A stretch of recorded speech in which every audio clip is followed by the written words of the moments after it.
Welcome everyone to the week 2 go-to session. This is the second of 4 go-to sessions we're hosting for the month. They're always at the same time every Wednesday. Usually I hold them on Tuesdays, but my guess was right. If you watched last week's session, Full Sail was semi-closed on Tuesday. It was open. I was there working. For campus students, class was in session, but technically for online students, school was closed. I don't even know if online students were aware of that or not. Any of you guys knew that already? But just to be safe, yeah, I've got all the go-to sessions scheduled for Wednesday. The chat is still broken. I don't know how to fix it.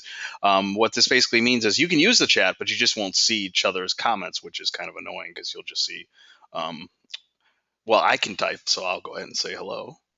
Right, so you can see my words, but when you post, you won't see each other's words. But don't let that stop you from asking questions or making comments or responding to any questions that I ask of you, because I can just read them out loud. And this is beneficial anyway, because for the people who watch the session after the fact, they can't see the control panel. Okay, for example, Brandy just said hi, even though none of you can see that. But yeah, the people who watch it after the fact can't see the control panel of the chat window. So I would normally read your comments out loud anyway. Okay, let's get going. And I'm going to try something different this month, which is I'm going to begin by talking about this week's assignments instead of beginning with the textbook material and saving it for the end, because probably you're most curious about that and maybe have lots of questions about it. And I want to sort of eliminate any possible confusions that can occur. So let me go to the FSO platform. I have it opened already, but actually I want it to be where it is right now. Okay, so there's our class.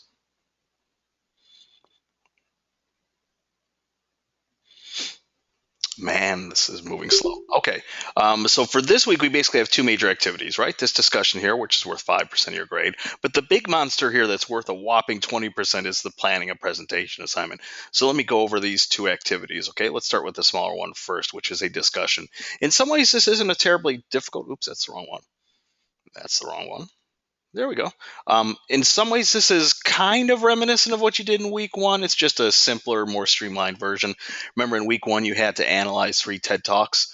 By the way, let me just make a quick comment about that. Because it was Labor Day weekend and I was out of town and Monday was a holiday, keep in mind that we instructors aim for a 72-hour turnaround time. Okay, so technically that means starting yesterday. So I'm going to try my best to grade your work from last week by tomorrow at midnight. I might need Friday to get through both activities because remember there was a discussion activity last week and your TED Talk project. I'll probably begin with the TED Talk stuff since that's worth more points. The good news is neither project is a building block, at least not a direct building block towards the assignments that are due next. So it doesn't mean that I'm going to be taking time off or anything, but it does mean that this is a good week to have that buffer built in. In future weeks, you'll get responses much more quickly because you'll need that feedback in order to start working on the next set of assignments. Okay, so this discussion, it's pretty similar to the TED Talk one in some ways, except here you get to choose things, okay? So, and you should always read assignment sheets thoroughly on your own. I'm not going to read every word of this. But basically, you need to choose a role model in your industry, okay? If you don't have someone in mind, I should note that you're not just choosing a role model, you're choosing a role model who has presented in a somewhat professional um, manner. Okay. So maybe that person is given something, maybe if it's not an official TED Talk, something like that. Or maybe they were the special guest speaker somewhere. Okay. So you're allowed to search YouTube, you're allowed to Google, you're allowed to find another TED Talk if you wish. But here the choice is yours. Okay. Um, so if you felt limited by the TED Talks, here you get to focus on anyone you want. But you should be choosing someone from your industry and someone who is professionally presented in some way. Okay. And there's a little note here on the assignment sheet that if the person you have in mind doesn't have any speeches, maybe she or he hasn't ever given one or they're not available, you'll just have to find someone else. Okay. And if you really, really struggle, you can go back to the TED Talk area and choose just another talk that interests you. But the goal here is to sort of expand beyond that and choose someone that you're really interested in examining. Okay, and then the basic instructions are on page 2. So it's pretty simple. You're going to paste a link to the video that you found because you should be able to find something, again, through Googling, through YouTube, through TED Talk, through some other organization that shares videos. You'll paste a link to that video, and you'll give an explanation of why they were inspirational. Basically, if you're answering these questions here with some depth, you should be okay. Okay, what makes them effective presenters? And through the presentation technique, what makes them inspirational? Okay, so that's really the gist of the assignment. Then you have to respond to 2 of your classmates, just like you did in week 1. And remember, in the week 1 go-to session, I spent a little bit of time showing the RISE model PDF, which is a handout that shows you how you should be constructing effective feedback. But if you can do that intuitively, that's fine as well. But what we're not trying to do is just run to the board, make a couple generic comments, and leave it at that. We're always trying to further the discussion, engage, okay, raise questions, and listen. You're allowed to. I think you should even take risks and make constructive feedback if you can, because sometimes students post odd things for this assignment.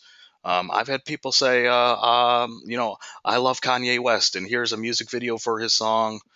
Oh, what's a song of his that I like? Touch the Sky. Okay, so they post a video, and I have to be the mean instructor and say, come grading time, how is this a presentation? What did you learn from this as a presenter? Okay, so we can point things out like that. We can make constructive suggestions.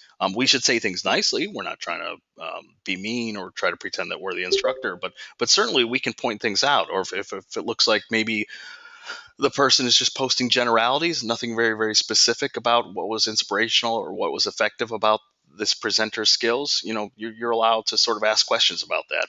Again, making suggestions, offering constructive feedback, furthering the discussion, not just running to the board and sort of rubber stamping like, oh, this looks great, or oh, good job. Okay.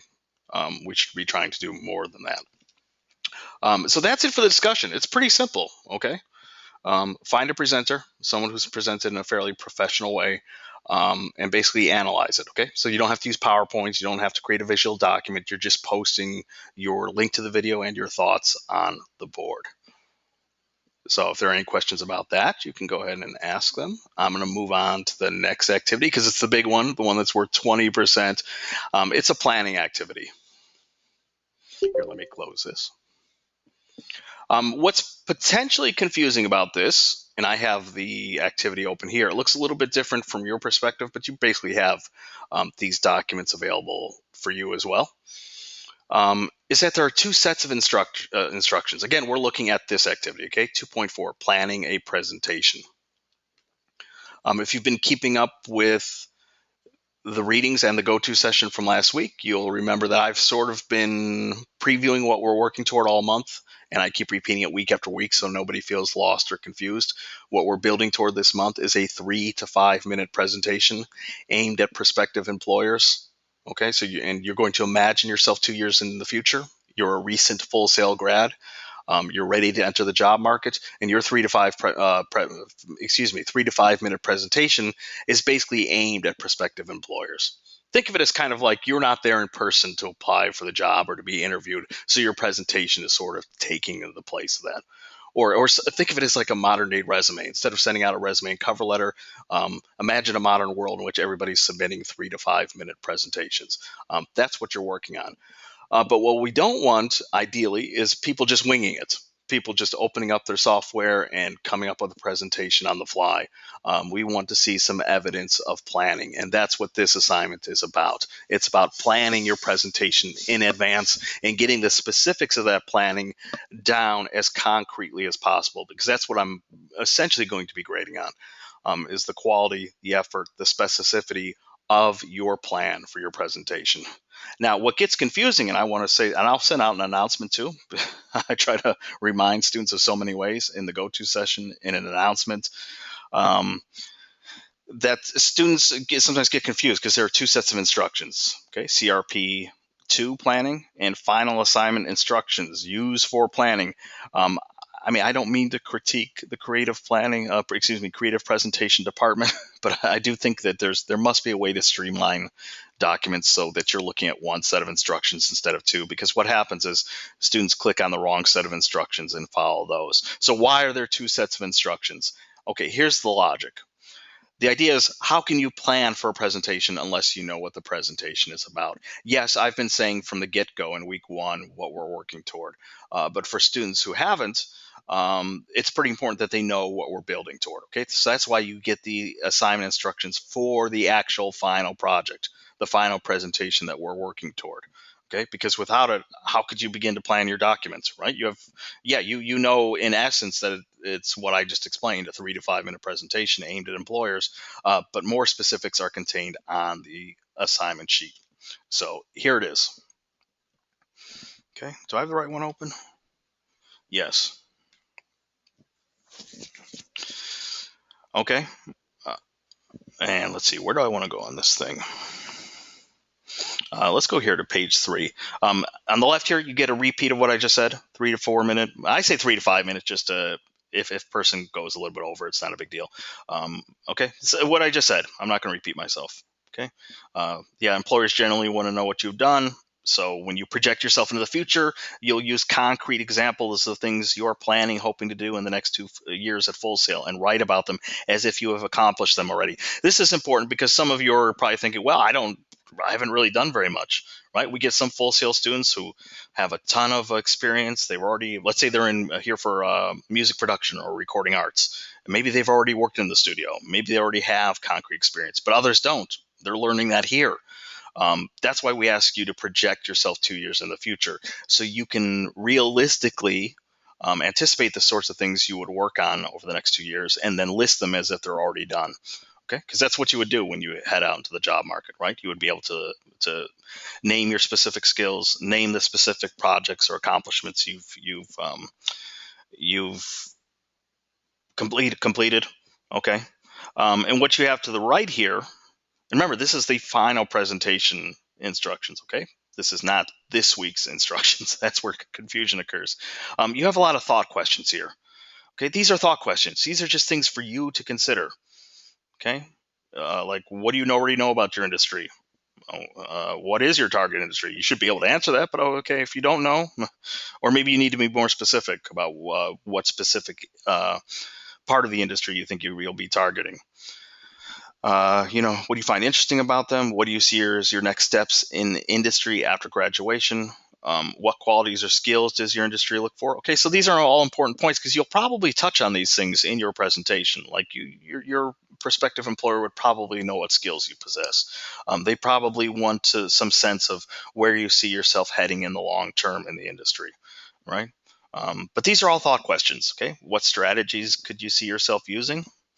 Um, how would these strategies make you stand out from others? In your industry, what forms of presentation are most effective? This is important because you'll have to pick a presentation tool. Lots of students pick PowerPoint, but you don't have to, right? There are other tools. There's literally presentation software like Keynote, which is Mac's version of PowerPoint, or Prezi, which is an online presentation tool. But some people use video software, which I'll actually talk about in a future go-to session. So you don't have to be limited to just PowerPoint. So you might want to think about what tool would be most effective for your particular industry.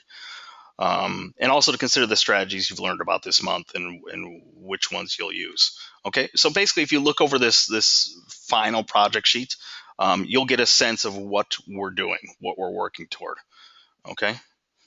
But don't be confused because this is not the assignment sheet you need to use to complete the assignment.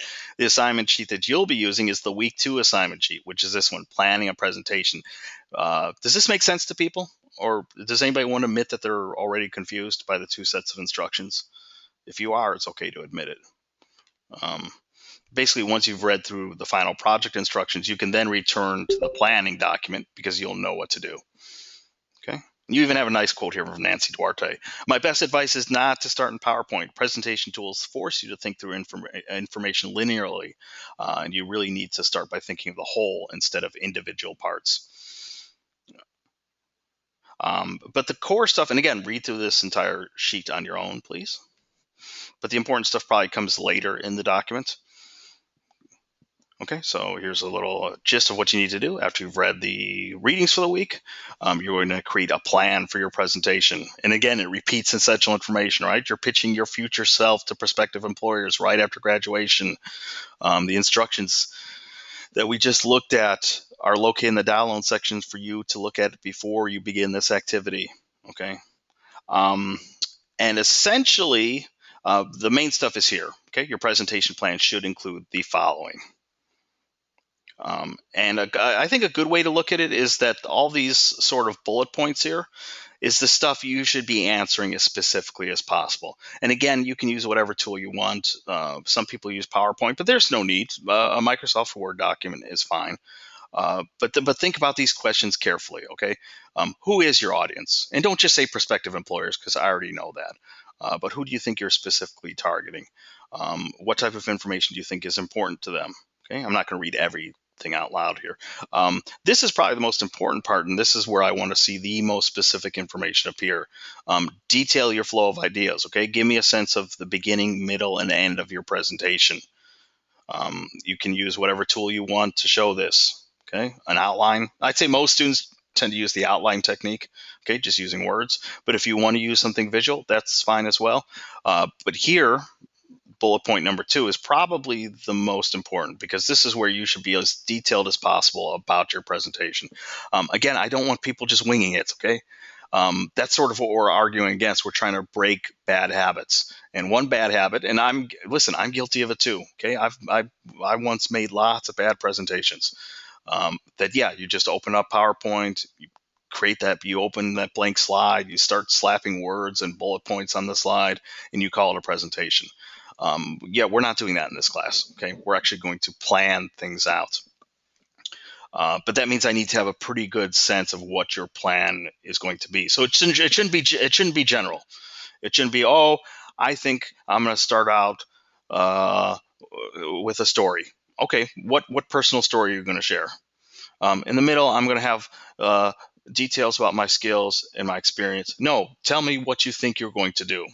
Okay, like give me a sense of what you might do for, I don't know, each slide, or what specifically you'll cover, or how you'll communicate that information.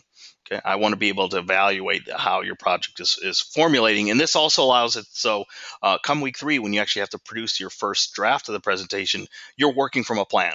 You're not just opening up software and, again, winging it. Okay, you already have a plan written down. And then there are other things to think through. Okay, what's the overall message you want to convey? What tools do you think you'll use? So that literally means like, how are you going to deliver your presentation? Okay. But basically, if you're answering these sort of bullet points pretty thoroughly, you should be fine. Really, you're being graded on effort and specificity of with which you can answer these questions. Anthony asks, okay, so even following directions isn't enough. I'm not sure what that question means. Following directions isn't enough. If you could reword that, I'm not following it. Okay. Now's the time to ask questions about either of these assignments, because I think they're pretty straightforward, right? Once the discussion's pretty easy. And the planning document is also, I think, pretty straightforward. You're really just answering these questions. It's just that some people confuse the two different sets of instructions. As a matter of fact, in future classes, I wish I could just maybe, either streamline things into a single document or what have you. Anthony still hasn't written back yet, so I'm going to move on with the more conceptual part of today's presentation. Okay, but if you do have questions, keep asking them, because maybe you do and you're just not thinking of them right now.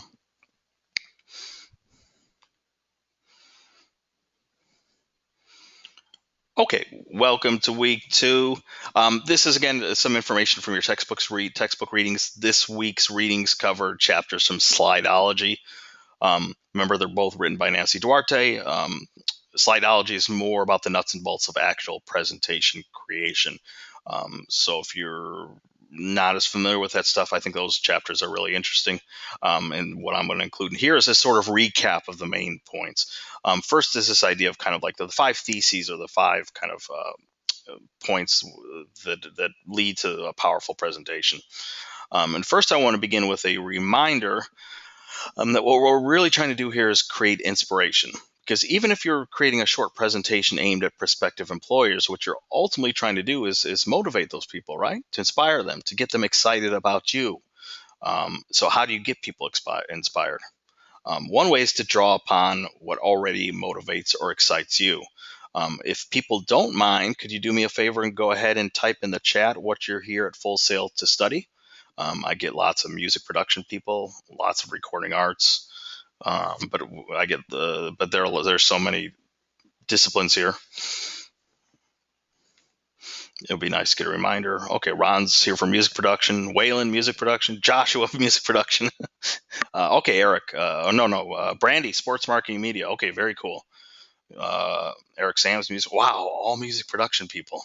It's usually not this music production heavy. Nothing against music production. I love music. Um, but yeah, where are my computer animation people? Where are my mobile app people? Oh, where are my show production people? Brandy, you're on your own. You seem to be the only non-music person here. Sports marketing and media. Okay, but think of the things that motivate you and get you excited. We have a lot of music people here, right? So music is obviously something that excites you. It's something that excites me as well. I listen to more popular music than anyone my age should. I still listen to Spotify is the greatest invention ever because I get to listen to endless albums and I try to listen to 3 to 5 new ones every week from all genres. So it's definitely something that excites me, even though I'm not here at Full Sail to teach that. But pretty much no matter what your industry, I think I mentioned this in week 1, right? The cool thing about Full Sail instructors is we typically know a lot about your different fields. There's some things I know very little about, like mobile app design, but yeah, music, film, creative writing, sports.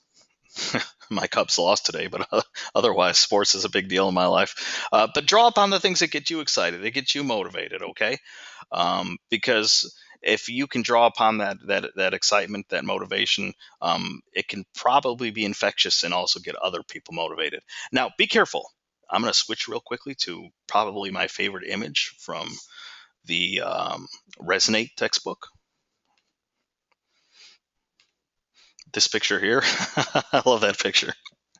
Um, Getting people motivated or inspired doesn't mean that you come across like this in your presentation. Okay, this is not the image you probably want to project. So be careful. It's not that you're walking into the room, or in this case, an imaginary room, right? Because your presentation will be completely through digital means, right? Technological means. You won't be live in person.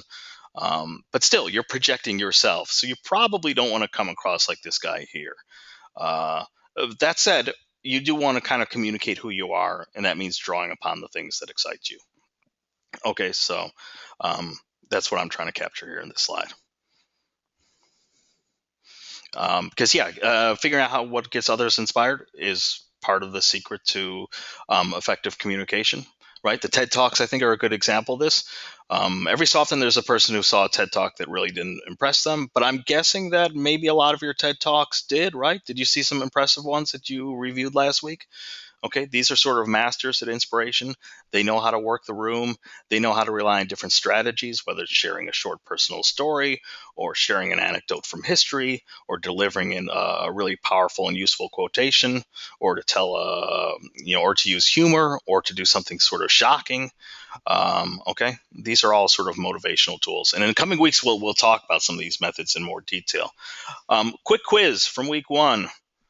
Who is the real star of the presentation? Who is the real focus of the presentation?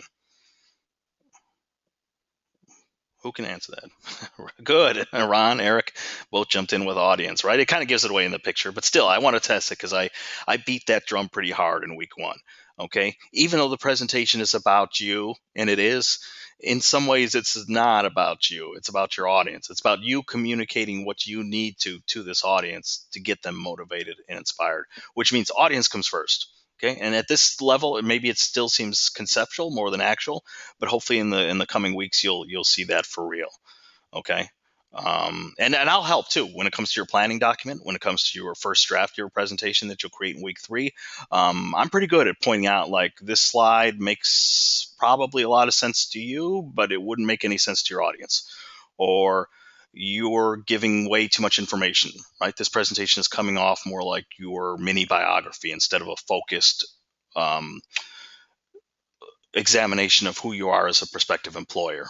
Okay. And it's not that it's bad to do those things. It's not like I take off points or get angry. Well, maybe I do take off a few points if it's really, really off base. But no, it's my job to give you feedback and try to remind you of moments where I don't think you're keeping the audience in mind, where you're slipping a little bit too much into a sort of a you centered presentation. Where it's all about you. So sometimes students will share the day they were born, where they were born, how their parents got divorced, how they discovered Full Sail, and sometimes I have to be the kind but also direct instructor and say that, okay, but how much of this does your audience really need to know? Okay, those are the sorts of things you realize when you're putting audience first. So how can you connect with your audience? Well, we've already covered that a little bit, right? We can draw upon what motivates or inspires us. We put our audience first. That's a good way to make sure that we're connecting with them. Oops. Hold on one second. My cursor isn't. My computer is completely frozen. There we go. I couldn't see my control panel anymore. Here, let's try that again. Okay. Yeah, that what we're trying to do is help our audience see what we're saying. Okay. And I'd say that's probably the hardest, the most difficult part about any sort of communication, whether it's in writing, whether it's in something that uses visuals like a presentation. um, being able to transfer what's in our heads to another person cleanly. That's a lot easier said than done. And again, that's why I'm here to help, so I can hopefully spot those moments where I think things aren't completely in sync, because it is challenging, right? It seems very simple to help others see what we want to say, but it's a little bit more difficult to do in practice. Anthony made a joke about how he got a Lamborghini when he was 17. That has to be a joke, right? I mean, not just a joke that you would mention that in a presentation, but there's no way you got a Lamborghini when you're 17. Who can afford a Lamborghini? Okay, these presentations, I mentioned this in week 1 too. It's useful to think about presentations as sort of making up being composed of two major parts, right? Imagery versus content. The content will be actually what you're literally saying in your presentation. Okay, all these presentations, yes, they're 3 to 5 minutes, but they require a spoken voiceover. Okay, so they're a little bit different than real world presentations. You're not going to walk onto a stage like the TED Talk presenters. You're largely behind the scenes. So if you have any issues with nervousness or anxiety, that should help. Okay, you don't have to do this in real time. You have the ability to script what you want to say in advance, make sure that it comes out as perfectly as you want it to. But that's your content. Okay, that's what you're actually delivering to your audience. But what I'm stressing all month, and I'm going to say it week after week because I really want to hit this home, is that there's a visual component. And what we're trying to teach in this class is the use of simple, effective visuals that act as sort of anchors, okay, for what's really important, which is your professionally delivered voiceover. And speaking of visuals, I'm just going to run through some common sense stuff. This is echoed in your readings as well. But in this class, we're trying to introduce principles of design, not decoration. And I think that distinction is important, right? Design means making very, very calculated choices, choosing the right image, aligning it on the page the way that you wish. Decoration means adding lots of bells and whistles that potentially distract your audience, but also don't really add anything to the presentation. Like they might look pretty or they might look fancy, but they don't really serve any purpose. And that's what's captured here in this exaggeration of the point I'm trying to make. On the left here, we have chaos and clutter. On the right here, we have order and discipline. Now, one of the things is that sadly, chapter 6 in Slidology was not one of your assigned readings for this week. You don't read it until I think week 4, maybe. But if you want to get a head start, chapter 6 might be the most useful chapter because if you're not very familiar with design issues, that chapter runs through the sort of nuts and bolts about alignment, about how you can look at a slide in either thirds or fourths. In terms of where to place elements on the page. I'm not that obsessed with graphic design, meaning that I'm not going to be taking off massive points if you're not a graphic artist, okay? If you're not an expert at graphic design issues. But what I do want to see each student doing is trying their best to sort of make things look orderly, to make things look nice, to make things look professional, instead of just throwing things on a slide, okay? And here's a good example of what I'm talking about. Remember last week I showed some examples of how simple effective text can also be changed by pairing it with the right image. And I had like one jokey image, which was from Bill and Ted's Excellent Adventure. Um, I had a more modern day image, and then I had a more classical image. So here's sort of like classic design principles. If you look at the slide here, okay, cultivate healthy relationships, which is what we're trying to do with our audience, right? And I've chosen this image, okay, this rainbow, bringing a sort of spark of light to this pretty flat and dismal looking landscape. I like this image. Maybe you don't, okay? Maybe you think there's a better image. Um, I like it because it's interesting, because I think it would keep the audience's attention. I could have picked something more traditional and maybe even corny, like I don't know, two people shaking hands. Not that that's terrible, but it's very familiar. So I like this rainbow image. Uh, but it's sort of doing what we're trying to teach in this class: a simple, effective visual. It's not that text can never appear on slides. It's just that we're not trying to overwhelm our audience with words, because sometimes that's all we need. Okay, again, think of like the way the traditional presentations typically work. Usually they do occur in real time. There's a speaker, and maybe that speaker does have a slide presentation behind them. Okay.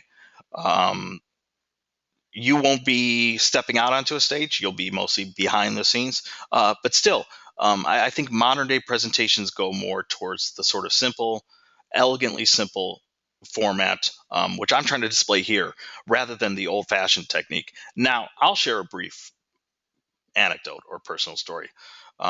I didn't know all this at all my life, right? Even 5 years ago, I was probably a terrible presenter. Okay, I probably did what lots of you do, which is you open up PowerPoint, right? You see that blank slide and you start throwing words on them, start creating bullet points. Who here is brave enough to admit that you've created presentations like that before? That's how presentations have functioned for you.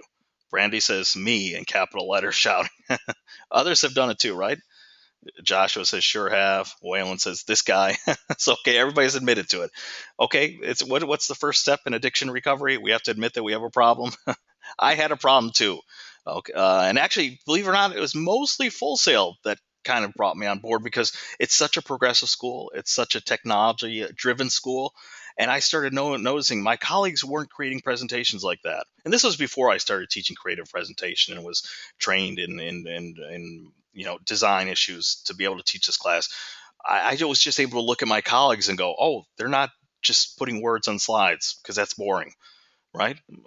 Again, if you put a ton of words on slides, then why do they even have to watch your presentation? They could just read it on their own. Or if the slides are functioning just as cue cards for you to remember what to say, well, how useful is that for your audience, right? I hope that by the end of the course you come to agree that that what we're teaching in this course, to kind of use simple, effective visuals, and then pair them with what's really the focus, which is your spoken delivery, is often the more effective way to go. Okay, let me kind of move on to the next topic, what's called the presentation ecosystem. This is language directly from Nancy Duarte's chapters you read today. Let me get all these on the screen. It's probably interesting. We can actually look at it more than just two parts. Oops, I went through that too fast. Yes, there's imagery and content, or visuals and content. Bear with me. Okay, there we go.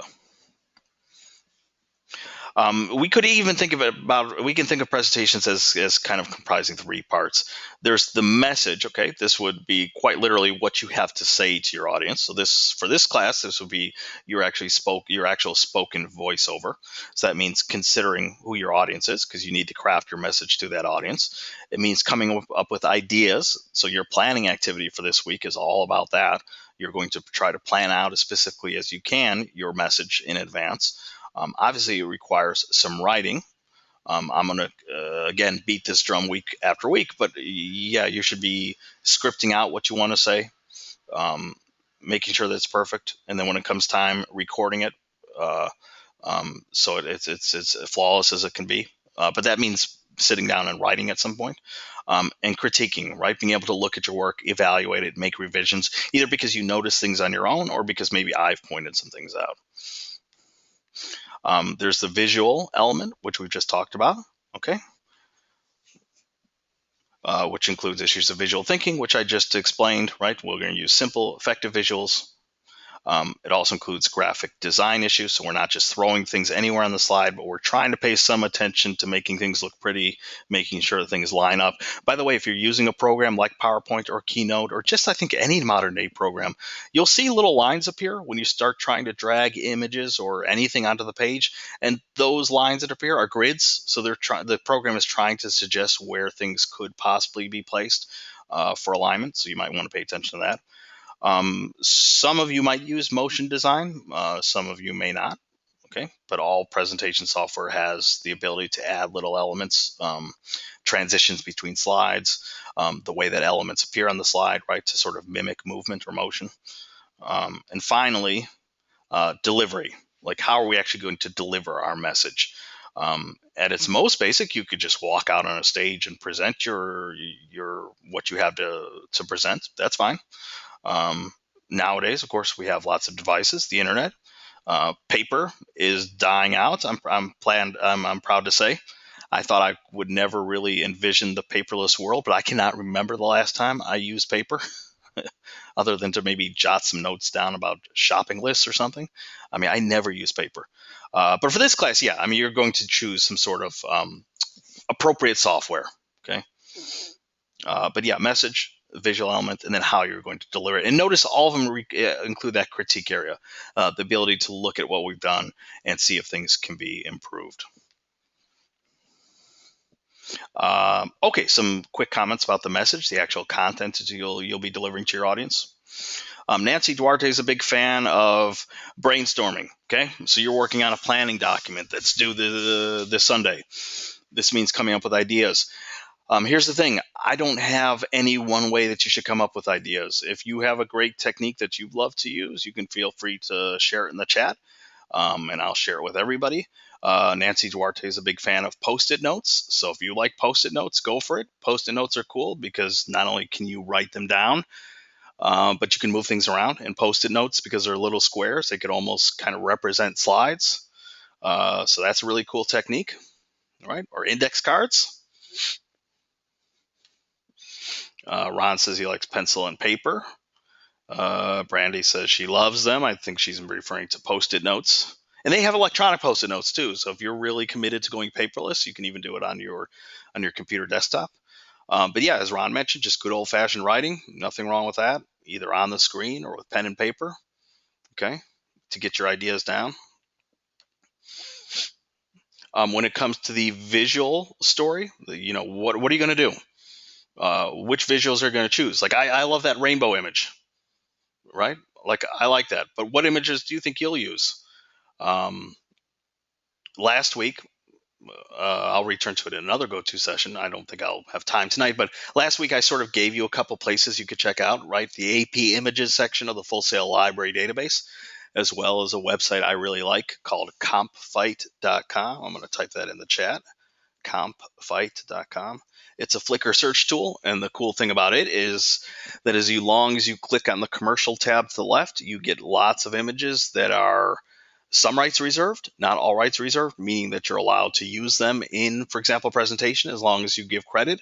And there are lots of cool images you can search for. But what images are you going to use? Okay, which images work best?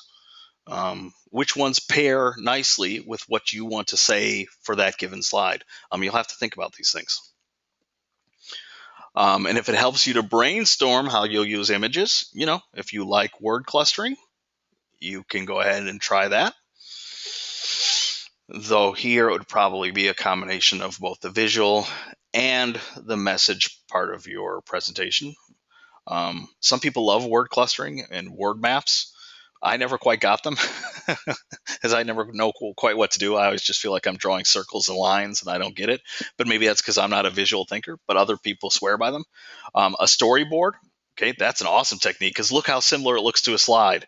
You could actually plan out like, okay, I'm not sure what image will go here, but here's what I'm thinking of. And here's my description of what I'm probably going to say that will accompany this image.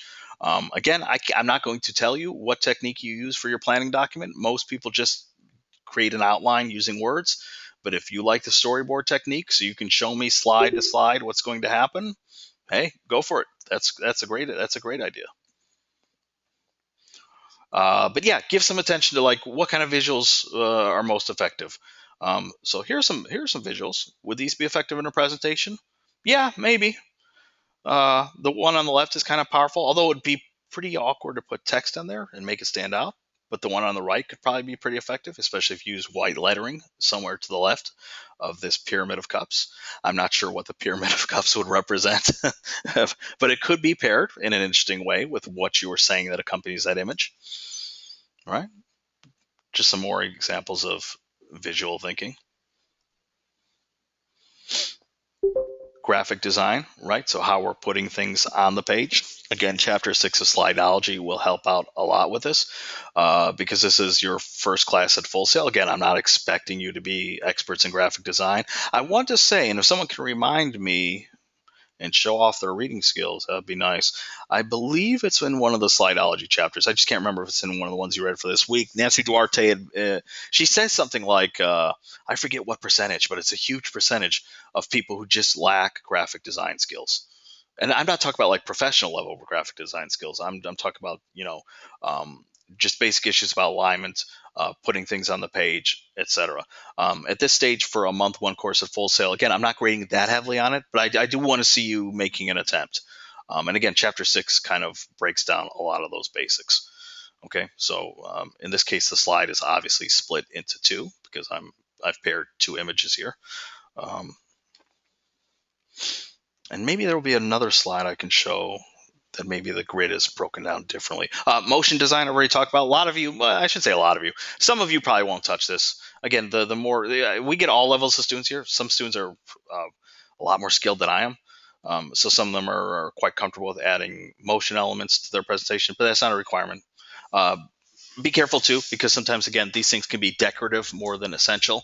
And we want to avoid things, for example, we want to avoid animations that are unnatural or counterintuitive. We want to ignore things that just seem kind of frantic or annoying. We want to avoid things that don't serve any purpose, things that are just distracting. Too many elements on the page that are confusing your audience. Again, if we sort of stick to basics, keeping things simple, effective visuals, you probably won't run into any of these problems. Okay, delivery. Just some reminders about how we're going to deliver the message. Again, you'll choose whatever tool is most appropriate for you. Again, probably PowerPoint is the number one choice. I know I sound sort of depressed, but I'm not. PowerPoint is fine. I like PowerPoint. It's cool. I think the danger in PowerPoint is, again,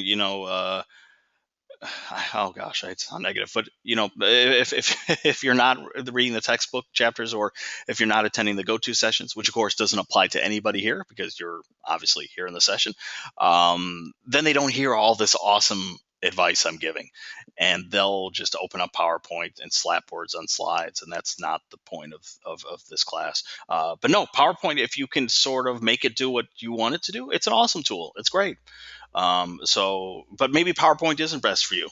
And these are things that you'll also think about for this week's planning document. And yeah, you should pick a tool that you're comfortable with. But on the other hand, you could try something different. Sadly, it won't happen until week 4. But in week 4, I'm going to talk a little bit about how to use video editing software as a presentation tool because I think it's really cool. I know if you're a campus student, you already have your MacBook, but if you're an online student, you won't get it until month 4, sadly. But the tools like iMovie, which I'll talk about in week 4, are just great for presentation purposes.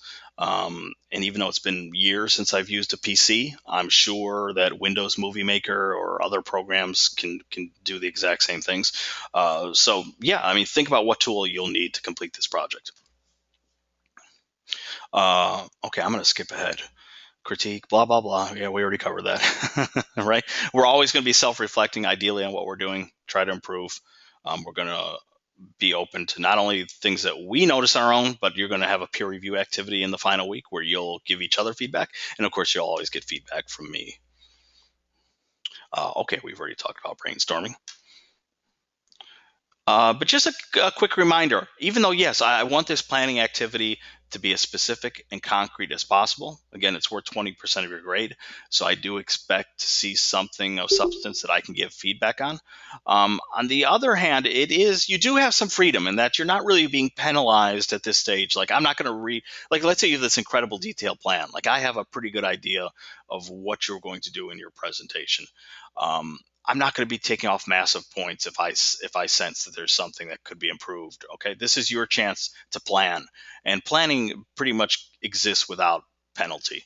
Okay, because and again, this comes from your readings, right? We at this stage when we're planning, we actually withhold judgment of ideas because if we're already self-critiquing too heavily, then ideas never get generated, right? The whole process just sort of shuts down. So at this stage, yes, we do encourage. Well, maybe wild is too strong a term, but we do encourage you to kind of take chances. Throw your ideas on the page. I mean, just don't throw them out without considering them. But yeah, if there's a powerful quotation you think you'd begin with, or a personal anecdote, or an example from history, or something surprising, a surprising fact, a surprising detail, a thoughtful question for your audience. These are all techniques that we're going to talk about in more detail in upcoming sessions. But yeah, feel free to put them out there if you think that they could possibly fit and work in your presentation plan. You're not really getting penalized at this stage. And just to reinforce that, yeah, it's quantity that counts at this stage, not quality. Um, so the more specific, the more detailed you can be in your planning document, the better. Okay, and so on.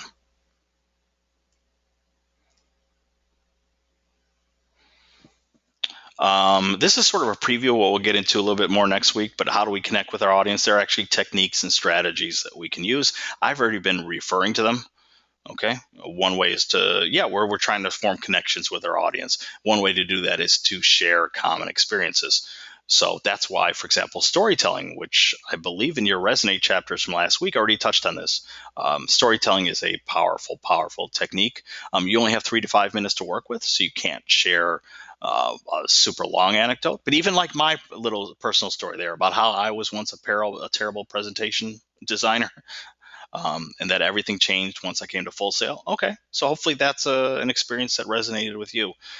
Maybe you have memories you can share, or maybe there are events going on right now in the news, or events from history, or other things that you can sort of create a common bond with your audience. Common goals, right? This is super important because you're speaking to prospective employers, right? They want to see that you sort of match their needs. So things like where you see yourself headed toward in the future. Um, you know, do those goals match the goals of your audience? Okay.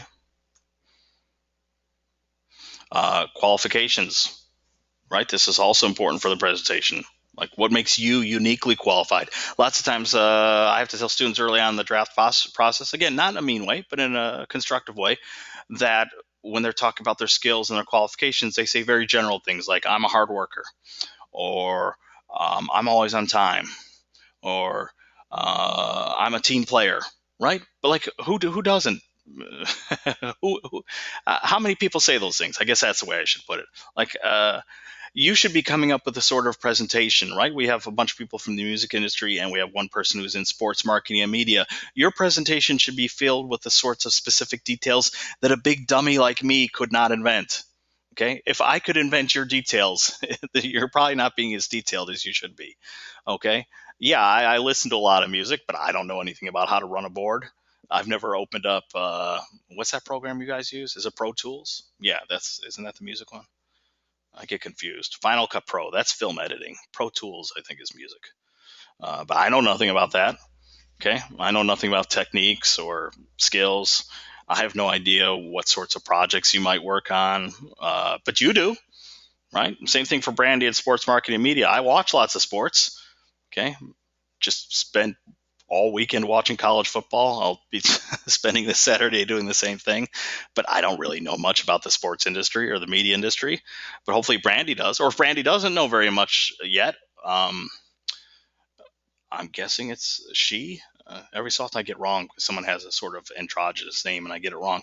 But hopefully Brandy is going to learn something over the next 2 years. Okay, so yeah, you should be very, very specific about what makes you uniquely qualified. Okay, we already touched on this, right? We're trying to avoid visual vertigo, the sort of chaos that occurs when we're just not paying very much attention to where we put things on slide, or if we're just putting way too many things on a slide so it feels cluttered or it feels messy. We're trying to avoid that. And actually, let me go ahead and copy a website. Oh, I want that guy back. I'm gonna go ahead and copy this and post it in the chat. This is and you can find similar sites if you just Google things like color theory. But if you like this specific site, you can go there just by clicking on the link in the chat and save it. But if you're ever curious about like even just what colors you should use, here's a wonderful website that kind of goes into color theory. Okay, so it has nice charts about which colors work well together. And further down, there's some really useful stuff about like what colors communicate. And a lot of this is pretty much common sense. We know that like pure white often invokes images of sterility, of purity, right? That's why hospitals love white backgrounds. Red typically means danger, okay, warning. So you get lots of nice examples of different websites. I think these are all. I think some of these are invented websites, but how different color patterns work. So if you're interested in color, that might be useful to look at.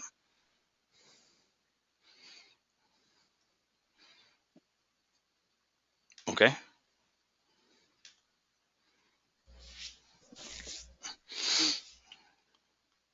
We're going to skip that. We've already talked about this week's assignments. We're getting near the close. Hang in there. I've only got one more final thing to discuss. And that is, you'll see that a lot of the activities, especially when we get into week 3, week 4, they're often called brand yourself. For example, do I have the main page open? Yeah, right. See, brand yourself presentation, first draft. Brand yourself presentation, final submission. Okay, so some of you might be thinking, why is it called brand yourself? What is this about branding? Um, David, that's me, keeps talking about this as a 3 to 5 minute presentation aimed at employers. So what's all this about branding? Branding is, I actually wish they would kind of retitle the assignments. Because it makes it seem like branding is the number one issue here, when it's really just an important aspect of your presentation.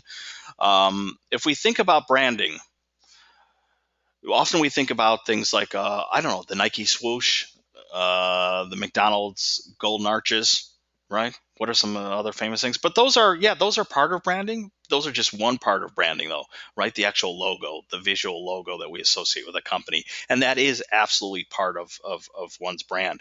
But branding is much more global than that. Okay, branding can apply to an organization. It can apply to a product. It can even apply to an individual person. Okay, it's that unified sense that you get from that organization, from that company, that product, that person. That's your brand. The Amazon.com CEO, and this is quoted on one of your assignment sheets, has a great way of defining personal branding. He defines it as your personal brand is what people say about you when you're not in the room. And if you think about that, you could apply that to an organization, right? If we mention certain companies, we could use adjectives to describe them. It could apply to different products. So if I mention the iPhone, people could come up with very, very specific adjectives. But it also applies to people, and that's where the importance comes to your presentation. Your presentation isn't just a straightforward data dump of here's my skills, here's my qualifications, please hire me. It's also a presentation of who you are. And so at this stage, you should be thinking about who are you? What is your unified sense? What is your brand? Again, your brand should not be this. Okay, this guy. Who's bumped into a guy like this before in their life? Right? This should not be your brand. If you become rich and famous and you want this to be your brand one day, that's fine. But at this stage, I'm telling you, you probably don't want to come across like this in your presentation. You don't want to walk into a room applying for an internship or a job, or maybe you're pitching clients to get backing for a project, and come across like this. Okay, because that's a personal brand you don't want. Let's have some fun and test this out, and then I'll describe what you're seeing on the screen right now. Let's have fun with a specific person. If I mention the name Taylor Swift, what words could we use to describe her? And please don't make it personal, okay? I'm not asking if you love Taylor Swift's music like I do, or if you hate her. That's hate her music. That's not what I'm asking for. I'm asking for when you hear the name Taylor Swift, what are some words that come to mind? Like, how could we describe her brand? DeLorean says creative. Okay, good. Any other adjectives we can use? And you can go in lots of different directions. DeLorean also says ambitious, drama. Okay, I think that's fair. I mean, it's not being harsh, right? I mean, uh, she's in the tabloids a lot. Uh, Dominique says inspiring. Okay, good. I would also add adjectives like honest. Maybe innocent isn't the right word, but kind of. Oh gosh, what's the right word? It's not innocent. It's more. It's not pure, but it's. Ron says mindful. Okay, that's a good one. I can't come up. See, I'm terrible. I can't come up with an adjective that captures. You know what I'm trying to say though. It's not that she's goody two shoes, but and I hate that word classy because that sort of has like a sort of snooty connotation. But you know what I mean. She comes across as I don't know. She's like the modern day Audrey Hepburn or something. She's very fashion conscious. She's very aware of her place as a sort of role model. Um, she's devoted to her fans, right? Waylon says marketable. Dominique says authentic. Okay, that's a great word. I like that one, authentic, right? And it doesn't matter whether you like her or don't like her, or don't like, or maybe you hate her music. I think a lot of people would agree that this is sort of her image. Brandy says misguiding. I'm not sure what that means. Uh, Powerful. She's powerful, right? She took on Apple and made them bend to her will. But most of her adjectives have been pretty positive. And here's my point: that's not by accident. Okay, and I'm not saying she isn't these things in real life. She probably does embody a lot of those things we've been saying, but she's also hyper aware of these things, and she's very careful to make sure that that image is the image she wants to project. Okay, uh, Brandy is clearly a Taylor Swift hater. Brandy, do you want to pass this class? Because I'm a big fan. Brandy says she seems one way but isn't. Okay, but Brandy, you'd probably agree that that Taylor's hyper aware. Like even if let's say it's true, I don't know if it's true, but I have no idea if she acts one way but really is another. But let's say it's true. That would actually be proof of the fact that she's very aware of her brand, right? She's very self-conscious. She's very aware of what she's doing. You should be too. Ideally, it shouldn't be manipulative. Ideally, it shouldn't be, as Brandy says, misguided. You shouldn't be selling a false version of yourself. But you should be aware of who you are, and try to kind of craft that into a unified sense of who you are, which is your brand. So and by the way, we're not going to do it, but we could choose a completely different celebrity and we could come up with a different set of adjectives. But it doesn't have to be celebrities, okay? It also applies to you. So what I have here is a sort of activity. You don't have to do it, but if you want to do it for fun, you can. A good way to start figuring out what your brand here is to come up with two lists. First, how you would describe yourself, okay? And second, how others would describe you. So I did this for me. I think I'm serious, intelligent, funny. Maybe not in this session, but really I'm a hoot. Committed, passionate, reserved. Okay. This is how I see myself.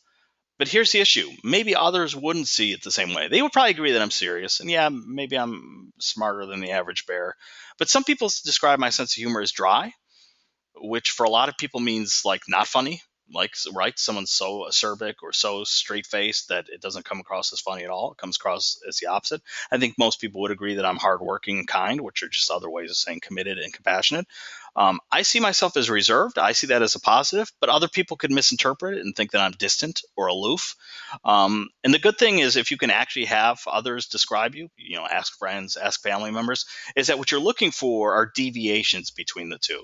Because if there are deviations, then you can work on things. Like I might say, oh gosh, I think I'm coming across as reserved and thoughtful, but people are seeing me as distant or aloof, right? They're seeing me as someone who just has a wall built up around him. I need to work on that. I want people to all think this, not this. Same thing with funny and dry, right? If I want people to really see me as humorous, then maybe I need to not necessarily work on my jokes, but to make sure that my sense of humor isn't being misunderstood. Again, you don't have to go. You don't have to do this activity, but it's a good way to sort of start figuring out what your brand is. If you can't fill up words to describe yourself, well, um, yeah, you have some work to do, right? You need to figure out who you are. If there's too much conflict between these two lists, you might need to work on things. Anthony clearly wants to get out of here because he's asking how much longer do we have. Anthony, I swear we're just about done.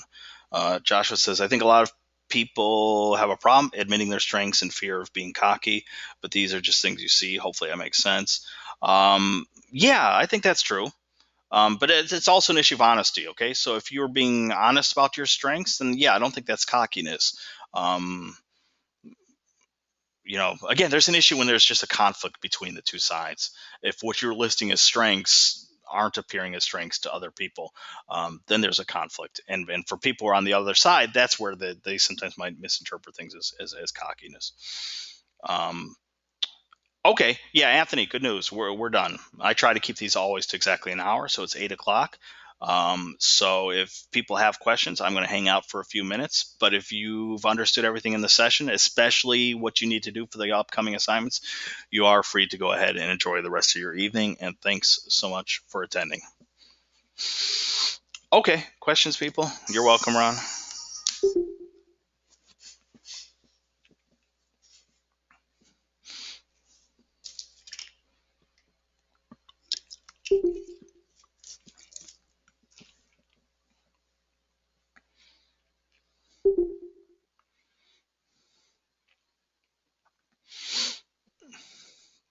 Okay, people are bolting from the room. You're welcome, Waylon.